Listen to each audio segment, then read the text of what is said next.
ଭାରତର ଜୁକେଶ ହେଲେ ସର୍ବକନିଷ୍ଠ ବିଶ୍ୱ ଚେସ୍ ଚାମ୍ପିୟନ। ଆସନ୍ତୁ ଜାଣିବା ଏହାର ସର୍ଭିସେସ୍ ଖବର ବିଷୟରେ।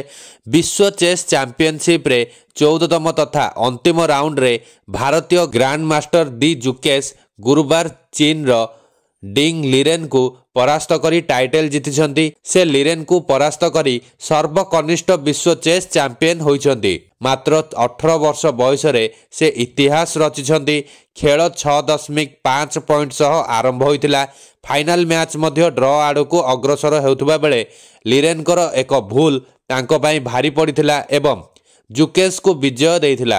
12 ବର୍ଷ ପରେ ଜଣେ ଭାରତୀୟ ଏହି ଟାଇଟଲକୁ ନିଜ ନାମରେ କରିଥିବାରେ ସଫଳ ହୋଇଛନ୍ତି।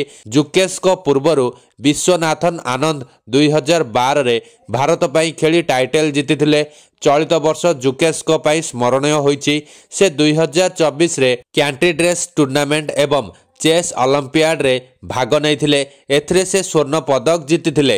ଚେସ୍ ଦୁନିଆର ନୂଆ ତାରକା ଜୁକେଶ ନିଜ କ୍ୟାରିୟରରେ ଅନେକ ଥର ବିଶ୍ୱକୁ ଚକିତ କରିଛନ୍ତି। ଏହି କମ୍ ବୟସରେ ସେ ଅନେକ ରେକର୍ଡ କରିଛନ୍ତି। ସେ 12 ବର୍ଷ 7 ମାସ 17 ଦିନ ବୟସରେ ଭାରତର ସର୍ବକନିଷ୍ଠ ଗ୍ରାଣ୍ଡ ମାଷ୍ଟର ହୋଇଥିଲେ, କିନ୍ତୁ ମାତ୍ର 17 ଦିନ ପାଇଁ ବିଶ୍ୱର ସର୍ବକନିଷ୍ଠ ଗ୍ରାଣ୍ଡ ମାଷ୍ଟର ମାନ୍ୟତା ପାଇବାରେ ରେକର୍ଡ ହାତଛଡ଼ା କରିଥିଲେ।